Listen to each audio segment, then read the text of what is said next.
mga Mars, welcome back to my channel, Karin Scoop Station here. Disclaimer, itong photo na isi-share ko sa inyo ay hindi ko po pagmamayari at i-credit natin ang owner nito.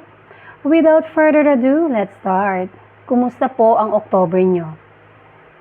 Yan po ang tanong ni Mrs. May Mendoza Atayde sa kanyang main content channel sa Instagram account. Sabi niya, "Hi!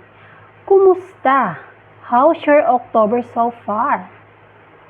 Sabi niya, sumunod na post ni Maine, "Eto ako, bumabawi ng tulog at pahinga. Came across this Netflix series, Nobody Wants This. I'm one episode in, and I'm already hooked.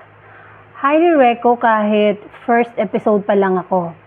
Sure ako, tapos ko siya by tonight. If you're into rom-coms and looking for something to watch, I believe this is a great pick. Kristen and Adam's chemistry is ganon." Ayun. Kinumusta tayo ng ating pinakamamahal na Mrs. May Mendoza Atayde. Ayun nga, sabi nga niya, bumabawi siya ng tulog. Kasi nga last week ay sunod-sunod po ang event na dinaluhan ni May Mendoza. Kaya ngayon, Netflix mode ang ating Mrs.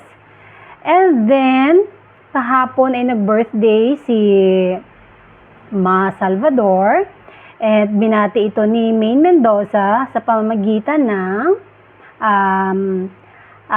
pag-post niya sa kanyang Instagram story. Sabi niya sa kanyang post, sabi niya, ang kanyang caption, tapos napakagandang photo.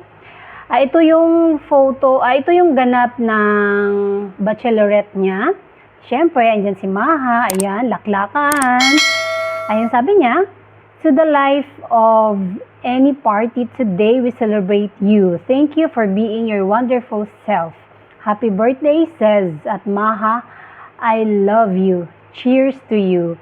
And then, may sumunod pa na photo na may caption siyang says na magkaakap silang dalawa.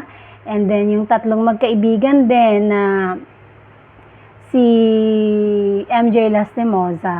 Ang cute nila. Ang sarap ng ang ganda ng kanilang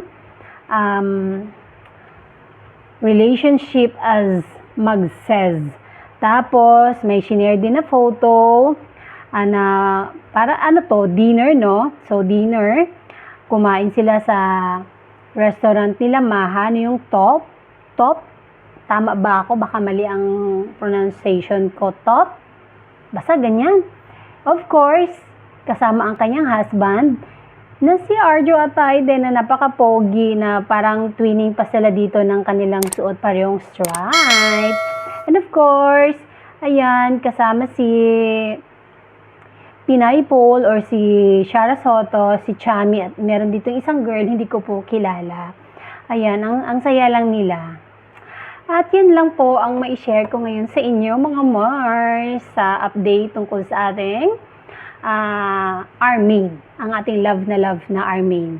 After ng pag-sign ni Arjo Atayde, sa pangalawang pagkakataon na siya ay tatakbong congressman ulit sa Quezon City, District 1, tahimik muna sa ngayon. After nung signing ng COC, wala. Pero marami nga nagtatanong dito, bakit hindi nga daw kasama si May Mendoza. Tapos meron pang nag-comment doon na, akala ko ba asawa, bakit hindi sumama? Mula umpisa, sinabi naman ni Arjo Atayde na labas si May at ayaw niyang isali si May sa ganitong klaseng mundo ng politika, di ba po? Pero, nung nangampanya nga dati si Arjo Atayde ay tumulong si May Mendoza. And of course, yun ay talagang ibinigay ni May Mendoza ang kanyang suporta sa kanyang boyfriend noon na ngayon ay asawa na. So, kasi nga, masyado rin namang busy si May Mendoza. Even yung si Vice Mayor Soto, hindi rin naman kasama ang kanyang wife. Talagang ang kasama lang doon ni Arjo ang kanyang mga partido. Siyempre sila Mayor Belmonte, Mayor Belmonte. Ayun, tsaka yung mother niya, si Ma'am Sylvia Sanchez, yun, nakasupport talaga yun. Although, suportado naman talaga, laging sinasabi ni Arjo Ataide, suportado ni Maine Mendoza kung ano man ang yung pagka-politiko ni Arjo Ataide. Yan. Yun nga lang, hindi natin siya siguro lagi makikita, pero abangan na lang natin sa pagdating ng kampanya. Hindi ko alam kung kailan mag-start ang kampanya, pero syempre, baka sabihin niya na naman na ginagamit si Maine ni Arjo para manalo. Hindi po ganun yun, ha. Bilang asawa, susuportahan niya talaga ang kanyang mister para sa kanyang tinatahak na career dito sa politika. Syempre, kahit sino naman ata siguro, syempre asawa mo yun. Pero, hindi rin natin ito makikita palagi sa mga kampanya ni Congressman Arjo Ataide sa pagdating ng campaign time.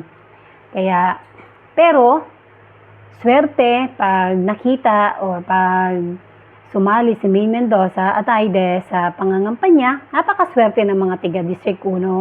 Dahil dati nakita rin nila, ang saya. Napakaswerte nila dahil, ayun, siguro ngayon, muli na naman lang makikita si Mrs. Ataide sa kampanya. And that's it mga Mars. Thank you for watching this video. Please like, comment, share, subscribe for more scoops. Bye!